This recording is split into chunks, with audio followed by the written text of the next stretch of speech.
TNI jangan terlalu merambah ke atas untuk ikut membuat keputusan politik. Si Letjen Kunto ternyata belum seluruhnya bisa bergeser saat ini dengan pertimbangan adanya tugas-tugas yang masih harus diselesaikan. Masih ada yang nggak transparan, masih nggak ada yang nggak akuntabel.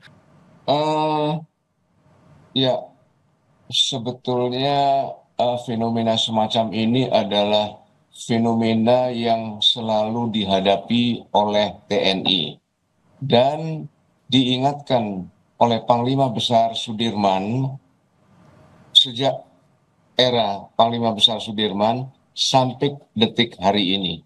Apa itu? Yaitu tentang politisasi TNI. Oleh Pak Dirman disebutkan dua hal yang perlu diwaspadai. TNI jangan terlalu merambah ke atas untuk ikut membuat keputusan politik. Karena hal itu berbahaya untuk menjadikan pemerintahan itu adalah pemerintahan militer. Tetapi juga yang kedua adalah mewaspadai politik sipil itu jangan terlalu ke bawah untuk masuk ke dalam manajemen internal TNI. Karena akan terjadi politisasi TNI, yaitu menyalahgunakan TNI untuk mendukung kekuasaan politik. Nah, ini sebetulnya bahaya klasik yang dihadapi oleh TNI. Dalam Undang-Undang TNI dikatakan tugas Presiden sebagai satu-satunya pejabat yang memiliki kewenangan untuk mengerahkan itu menggunakan TNI, tugasnya adalah satu yang paling strategis, yaitu merumuskan kebijakan umum pertahanan nasional, bukan untuk masuk ke dalam manajemen internal TNI. Hanya itu. Selanjutnya dijabarkan oleh Menteri Pertahanan dan Panglima TNI. Jadi itulah pelajaran yang bisa kita ambil bahwa sampai saat ini kita belum bergerak maju untuk membangun sebuah hubungan sipil militer yang sehat. Ini yang terjadi adalah kontrol subjektif sipil atas militer, yaitu yang seperti saya katakan tadi, menyalahgunakan TNI untuk mendukung kekuasaan politik sipil. Oke. Itu mungkin ya. Oke, Pak Christomey menanggapi itu. Ini menjadi sebuah fenomena ketika ada politisasi di tubuh TNI. Anda menanggapinya bagaimana? Iya, terima kasih. Pak Christomey silakan. Baik, ya dari sisi Mabes TNI sendiri yang terhormat Pak Agus Wijoyo, senior kami, pimpinan kami, bahwa memang apa yang sudah dikeluarkan kemarin oleh Skep 554A 4 Romawi tahun 2025 itu memang sudah melalui mekanisme sidang Dewan Jabatan dan Kepangkatan Perwira Tinggi TNI. Jadi tidak ada itu terkait dengan unsur-unsur eksternal di luar TNI. Memang kenapa perlu diadakan ralat dalam surat keputusan itu dikaitkan dengan dari alur rangkaian yang mengikuti mutasi Letjen Kunto ternyata belum seluruhnya bisa bergeser saat ini dengan pertimbangan adanya tugas-tugas yang masih harus diselesaikan oleh pejabat atau perwira tinggi yang saat ini masih menjabat dengan diharapkan dengan perkembangan situasi dan memang kebutuhan dari organisasi TNI sendiri, sehingga diputuskanlah oleh Panglima TNI bersama dengan Kepala Staf Angkatan untuk mengeluarkan ralat revisi dari Kep 544 yang 4 Romawi 2025 yang dikeluarkan tanggal 29 April. Demikian, jadi tidak ada keterkaitan unsur politisasi, unsur eksternal di luar dari selain sistem pembinaan dari organisasi TNI itu sendiri. Demikian, Pak. Pak Christomey, tapi ketika anulir itu dilakukan hanya dalam selang waktu 1 hari, kemudian menjadi pertanyaan adalah saat proses pengambilan keputusan yang pertama itu seperti apa? Kok bisa ya berubah secepat itu? Apakah memang tidak ada pertimbangan yang cukup matang atau seperti apa sih? Ya, jadi kan setelah Skep itu dikeluarkan pada tanggal 29 April 2025, kemudian adanya saran bahwa rangkaian dari 7 pati yang mengikuti rangkaian mutasinya Pak Kunto itu belum bisa bergerak. Dikaitkan dengan masih dibutuhkannya ada tugas-tugas yang belum selesai. ada saran staf dari bawah, dari staf angkatan, menyampaikan bahwa ada tugas-tugas tertentu yang belum diselesaikan oleh parti tersebut dikaitkan dengan perkembangan situasi hari ini gitu ya. Jadi diputuskanlah bahwa kalau memang satu tidak bisa bergeser, berarti rangkaian itu tidak bisa bergeser semua, Mbak. Jadi satu tidak bergeser berarti tujuh-tujuhnya tidak bisa bergeser semua, karena ini saling keterkaitan gitu ya. Sehingga perlu diadakan rapat lagi gitu ya. Demikian, Mbak. Tapi artinya kelola administrasi di dalamnya bagaimana Pak? Ya lagi-lagi tadi hanya berselang 1 hari.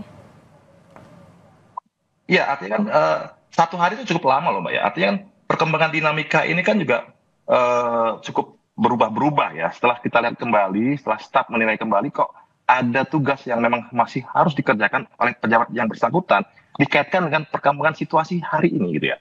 Kan sudah ada perkembangan dari tanggal 29 sampai 30. Oh, ternyata masih ada nih yang belum selesai dan dikaitkan dengan perkembangan ancaman atau dinamika situasi saat ini.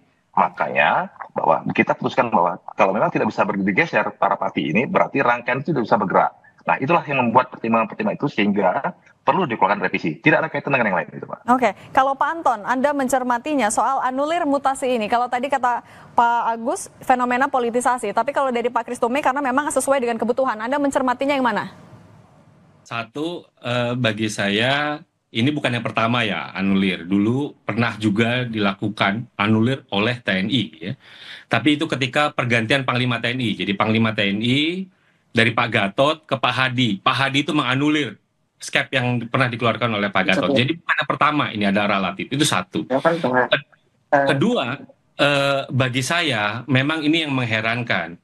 Tentu Pak Agus, Bang Christomey paham bahwa TNI ini adalah organisasi komando yang penuh dengan perencanaan, penuh dengan kehati-hatian dalam bergerak.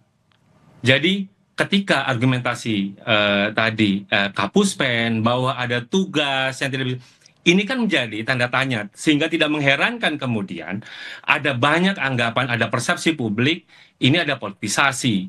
Kenapa ketika ada tugas, gitu, kalaupun alasannya adalah tugas, alasannya dinamika, kok nggak diperhatikan sebelumnya? Gitu. Ini kan yang menjadi tanda tanya. Kenapa kok ada ralat ini harus terjadi berulang kali? Apakah memang TNI itu tidak berubah? Gitu. Apakah TNI tidak belajar dari sebelumnya? Atau ini menunjukkan bahwa masih ada pekerjaan rumah ketika kita bicara dalam konteks pembinaan karir prajurit. Masih ada yang nggak transparan, masih nggak ada yang nggak akuntabel, sehingga persepsi negatif, persepsi ada dugaan, ada politisasi dan lain-lain itu masih cukup muncul. Coba kalau misalnya semuanya bisa transparan dan akuntabel, maka kan sebenarnya ini mudah untuk dijawab. Bahwa ini adalah kebutuhan organisasi kan selalu jadi alasan normatif. Kenapa ada mutasi promosi, ini adalah untuk penyegaran dan lain-lain. Tapi kenapa kemudian misalnya itu dilakukan kepada perwira A bukan perwira B, itu kan juga semestinya itu ada penjelasan yang bisa terukur. Nah, problemnya kan ini nggak ada. Apalagi gitu misalnya momentumnya itu berdekatan dengan ramainya hiruk-pikuk politik.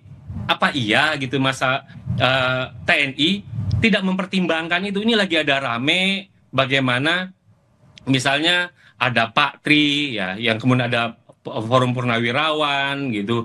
Lalu digantikan oleh mantan ajudan. Gitu, mantan ajudannya Pak Jokowi.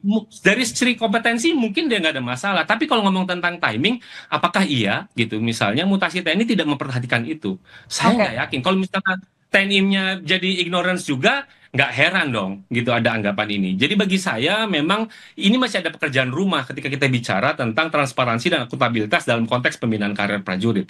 Kenapa prajurit A ini mendapat promosi ini, kenapa bukan prajurit B? Ini kan juga harus menjadi pertanyaan.